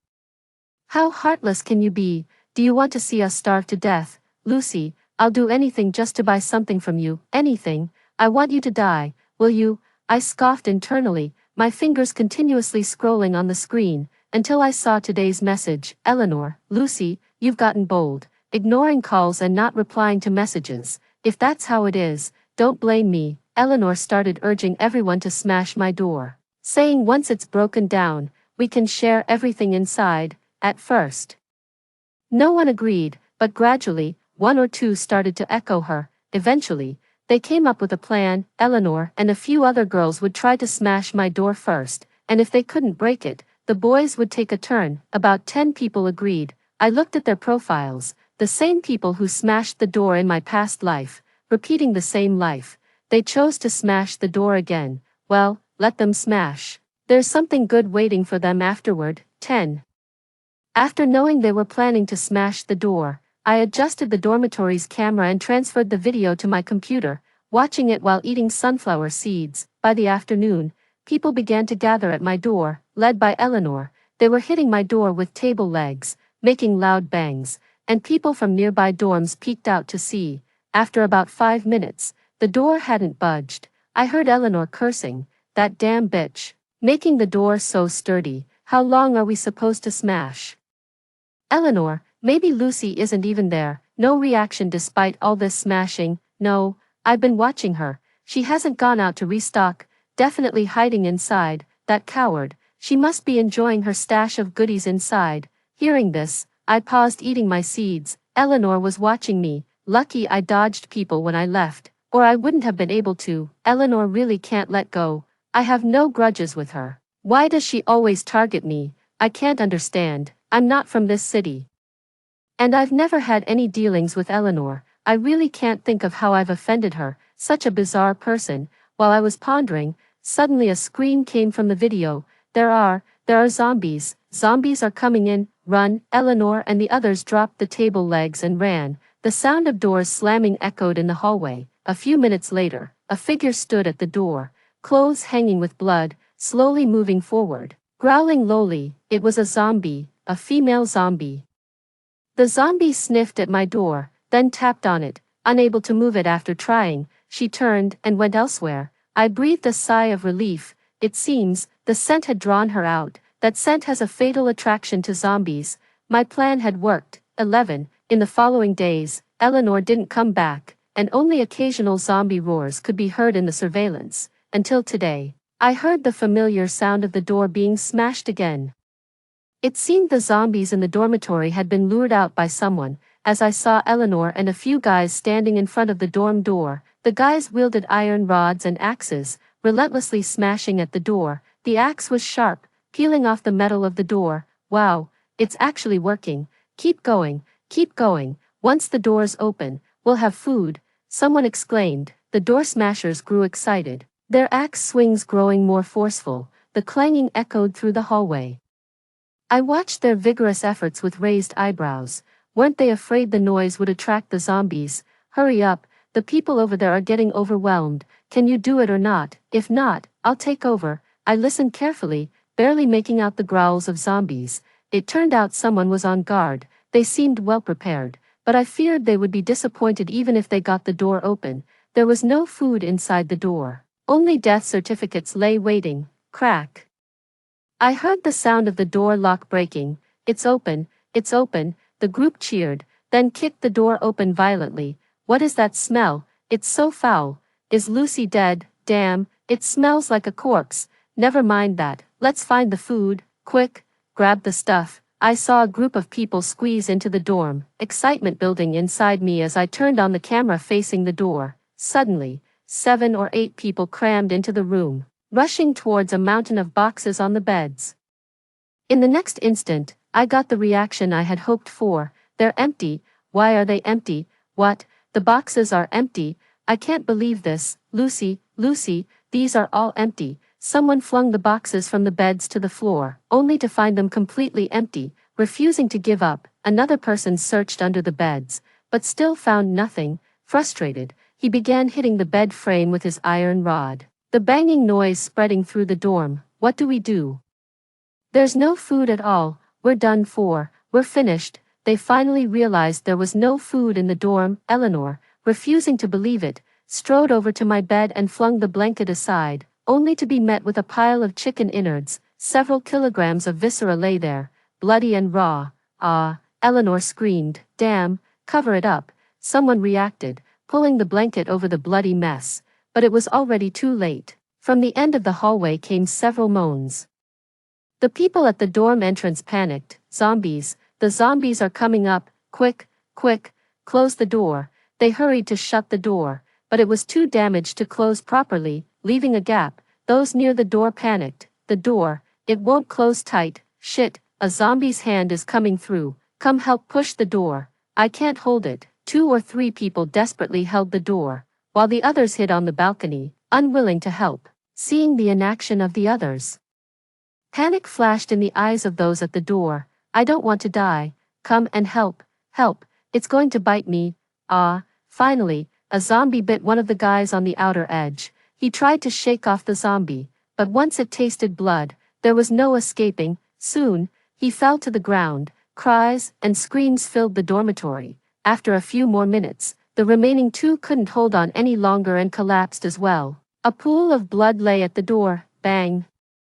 The already battered door was knocked open by the zombies gathered outside. I could see their eyes turn red with excitement. It must have been the smell of chicken blood that triggered them. Several zombies crazily leapt onto the bed, stuffing chicken entrails into their mouths. The scene was too gruesome, and I turned my eyes away. After about 10 minutes, when I looked again, the zombies had finished their meal and finally noticed the people hiding on the balcony. I heard someone sobbing softly.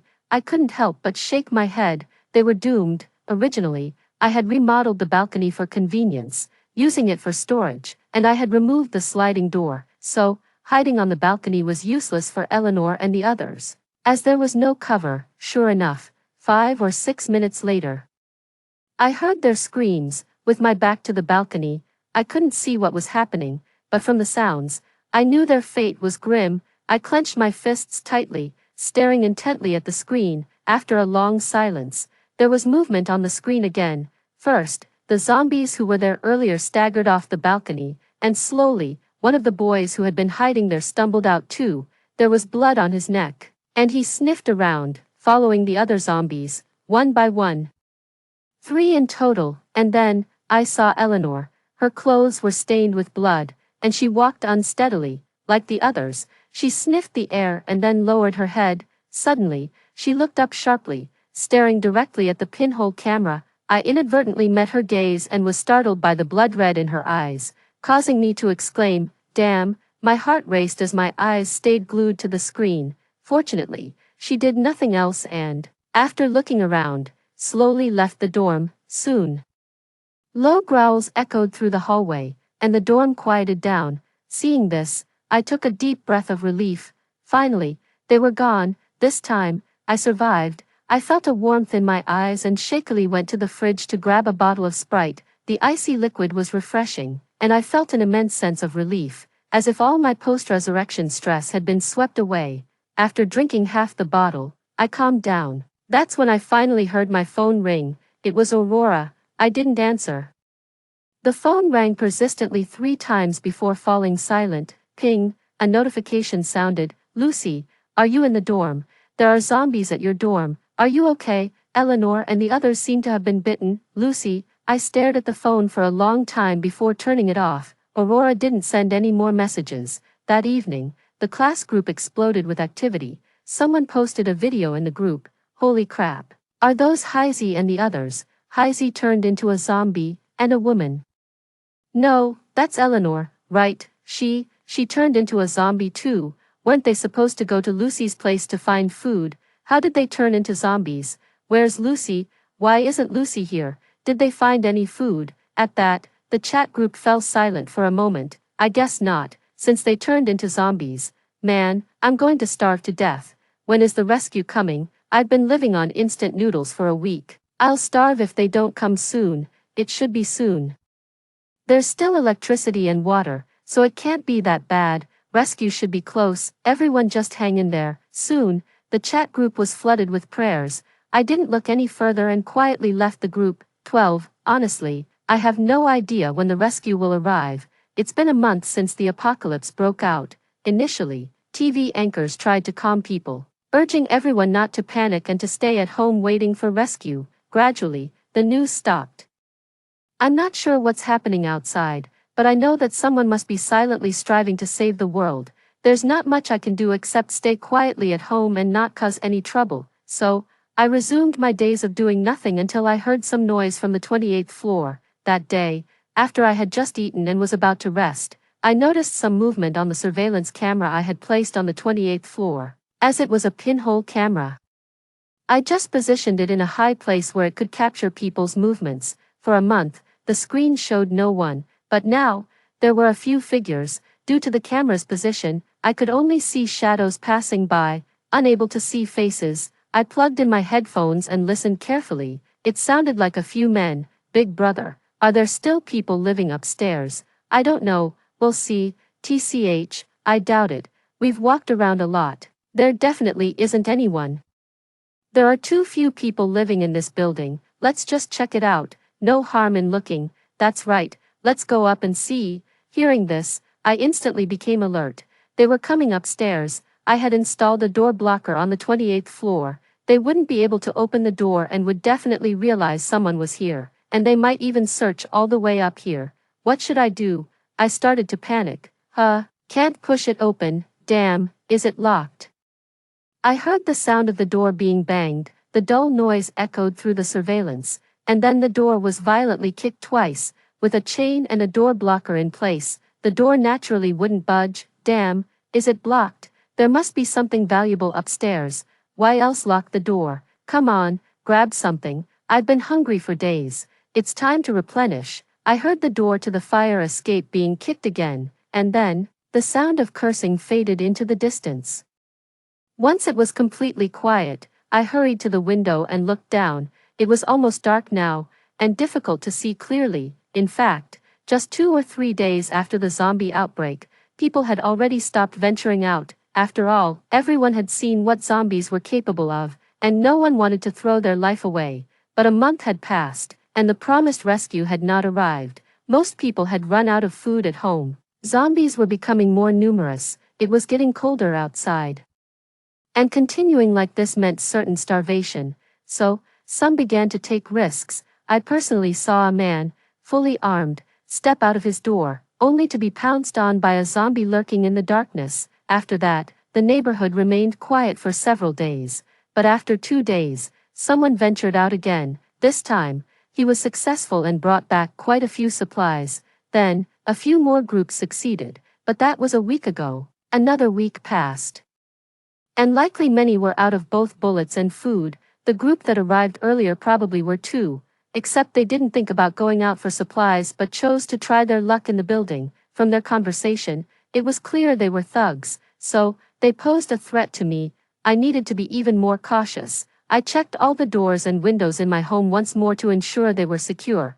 Then I went up to the small attic. A month had gone by, and the supplies in the attic were barely touched. I hid there, ate a serving of sesame sauce rice noodles, touched my stash of goods, and went to bed content. From that day on, my living space was confined to the bedroom and the small attic. I ate in the attic and spent the rest of my time in the bedroom. Even my daily cleaning routine was reduced to wiping surfaces instead of taking showers. Fortunately, as the weather cooled, I didn't have to worry about body odor. For my daily needs, I resorted to using cat litter. In any case, the less I made my presence known, the better, and those people from that day hadn't come up again for several days. Perhaps they had found food, or perhaps something else had happened. Every day, I stayed in my house, occasionally checking out the situation downstairs. That day, something chilling happened, as usual. I was peeking through the gap in the curtains when, suddenly, a drone appeared in front of the window. Startled, I flinched back, but the drone moved even closer, pressing against the window. Then, it moved up and down, revealing a note attached to it. I focused and saw the message, recoiled, and fell to the floor. I have been watching you, just a few words, but enough to make my hair stand on end. Someone was watching me, someone knew I was here. A chill ran down my spine. Who was this person? How long had they been watching, friend or foe? I had no idea. As I pondered, I faintly heard a tapping sound on the window. I gathered my courage and approached. It was still that drone, but this time the note had changed. Can I add you on Instagram? I'm a good person. Wow, now I'm even less inclined to add you. Who can guarantee they're a good person these days? I clenched my teeth and pulled the curtains shut, choosing not to respond. Later, the drone knocked on my window a few more times, but I ignored it and sulked off to the small attic. I sat there, restless. Who was this person? Had he been observing me for a long time, since the zombie outbreak, or had he noticed me when I moved in? Suddenly, I realized that the windows in the house were one way, so he must have seen me after I moved in. Perhaps, he had even seen me stockpiling supplies. The thought made me panic. It was bad enough that the locked fire door was discovered, but now someone knowing about my stockpile. I felt like I was caught between two fires. What should I do? I paced the attic for a long time, eventually deciding to stick to my original plan. As long as I don't leave, they can't hurt me. 3 days later, those men returned. I heard their voices, and the sound of a chainsaw. It seemed they were planning to saw the door open, probably worried about attracting zombies. They worked quietly, bit by bit. They toiled all morning, but the door remained shut. I heard someone curse, "Damn. If I find out who did this, I'm going to wipe him out. This damn door is really sturdy. There must be something valuable behind it. Once I get it open, it's all mine." Their attempts to break the door became more aggressive. The loud banging echoes clearly in the hallway. I heard the sound of chains rattling. Knowing the door was about to be breached, I wasn't too worried. After all, I had installed door blockers and chains from the 28th to the 33rd floor. With several chains on the 33rd floor itself, even if they got up here, it would take them 5 or 6 days, a week, and anything could happen. In the afternoon, the group came again, but it wasn't until around 6 or 7 in the evening that the door was finally breached. A loud crashing noise reverberated through the hallway. The camera behind the door shook violently, then went dark. Fortunately, I could still hear sounds. There's a door blocker too. I'll cripple the person once I catch him. Then, there were footsteps climbing upstairs. As expected, I heard more cursing. "Damn, it's locked again, big brother. The person is still up there. Come back tomorrow. I have to drag him out." The cursing and grumbling faded away, seeming to move downstairs. At night, 10 o'clock, I took a chain and ventured out the door. Originally, I had locked the emergency exit for safety, thinking it would add an extra layer of protection. But I hadn't anticipated someone would reach it so soon. Now, one chain seemed insufficient for safety. Using my flashlight, I reached the 29th floor. It was late at night. The hallway was eerily quiet. I carefully slowed my pace, and upon reaching my destination, I gently took out a chain, slowly winding it around the door handle, and soon, I had secured another chain. Just as I was about to loop another chain around the door, a deep voice suddenly came from behind it. "Big brother, can you tie a few more chains?" The voice was muffled through the door, and it startled me so much that I screamed inside. "Oh no, there's someone behind the door. When did he get here? How did he know I was coming to reinforce the door?" I didn't have time to think when I heard him say, "Big brother, do we have enough chains? We need at least 10. They are a desperate gang, with blood on their hands. They're from downstairs. They just got out recently. And several households down there have been killed by them. For food, they would do anything.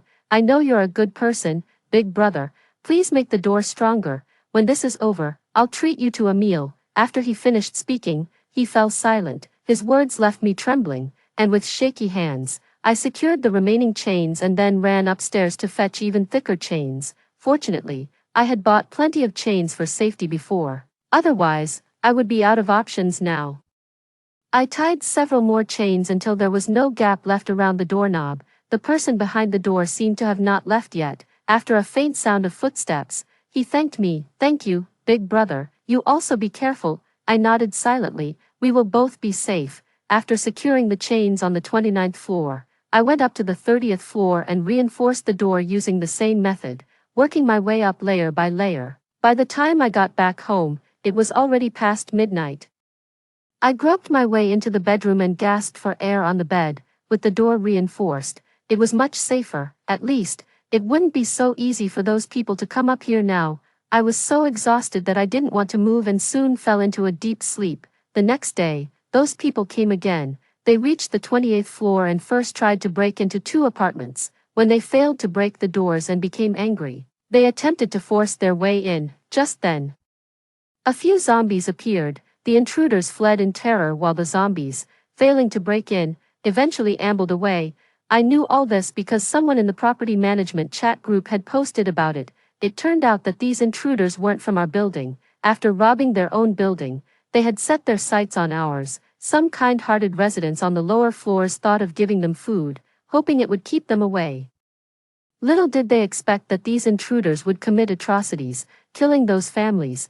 This incited the fury of many in the building, leading residents to think about resisting, and their method of resistance was to attract zombies. Zombies are particularly sensitive to smell, taking advantage of the intruders' presence upstairs.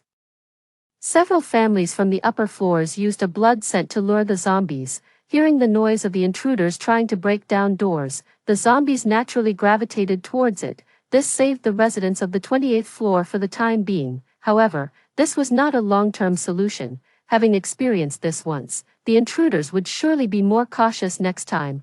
Clearly, people in the chat group had also thought of this, and everyone began discussing it. Someone suggested, "Since they want supplies, let's give them supplies, but we need a way to make them take the goods and leave without daring to come back." That could work, but we also need the supplies to do that. Let's pool our resources. Those of us who have made it this far surely have some stock. Let's each give up a little, one suggested. Agreed, let's figure out how to do this. We can discuss it. Soon, the group chat became lively, with everyone pitching in ideas. Watching the active members in the group, I felt somewhat relieved. It turns out I wasn't the only one hoarding supplies. That's reassuring. One afternoon, while a few were absent, the group proceeded with the plan. I stayed quiet and hid in my bedroom, secretly observing. I cracked the window slightly open and could faintly hear noises from downstairs. Then, I set up a telescope. A pickup truck was parked below, loaded with several boxes, probably the supplies they had gathered. About 20 minutes later, the group appeared. I saw someone curiously approach the truck and check the contents. Then a smile appeared on his face. Others gathered around as well. I watched them open the boxes and finally saw clearly what was inside. They were filled with meat, like braised pork and chicken legs. Perhaps the meat smelled too tempting, as someone immediately grabbed a piece and stuffed it into his mouth. Seeing this, others reached out to grab some too. Just as a fight was about to break out, someone intervened. It was hard to hear the commotion clearly, but I could see that the man breaking up the fight seemed to be a leader. Whatever he said, the two disputing over the meat put it down and bowed their heads. The leader moved the meat aside and checked the other boxes, which contained rice, flour, and bottled water. The leader quieted down, seemingly deep in thought. Just then, something flew through the air. I looked closely and it seemed like a bag of blood. Exactly, a drone, carrying a bag of blood, stealthily moved to the middle of the pickup truck, then suddenly released the bag. The bag full of blood fell from the sky and hit the truck with a loud smack. The people quickly looked towards the direction of the drone, but it had already flown away. At that moment, a deafening song started playing from the truck. The sound was so loud I could hear it from upstairs. Confused, I noticed several zombies emerging at the entrance of our building and heading straight towards the men. Terrified, they tried to escape, but more zombies appeared from another direction.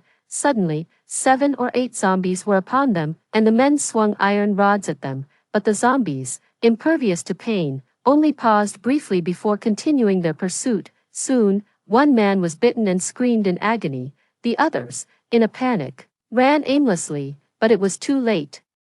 Dozens more zombies approached from all sides, surrounding them. Although the men were armed, they were outnumbered and eventually overwhelmed by the zombies. Half an hour later, they were led away by the zombie horde. The neighborhood returned to silence, but I felt that something had changed. 15, third month of the apocalypse, the number of zombies in the neighborhood had decreased. After that incident, everyone finally realized they weren't helpless. Working together to eliminate those men proved that unity was effective. That day, a group of 4 or 5 people isolated a lone zombie and eliminated it. The group was thrilled and shared some zombie killing techniques in their chat group. Following this, the community, which had been in disarray for months, found a way to vent and began systematically eliminating zombies in teams. Their efforts were remarkably successful. This news greatly boosted everyone's spirits. The chat group became a hub of information. Whenever there was a sighting of zombies, how many there were, someone would report it.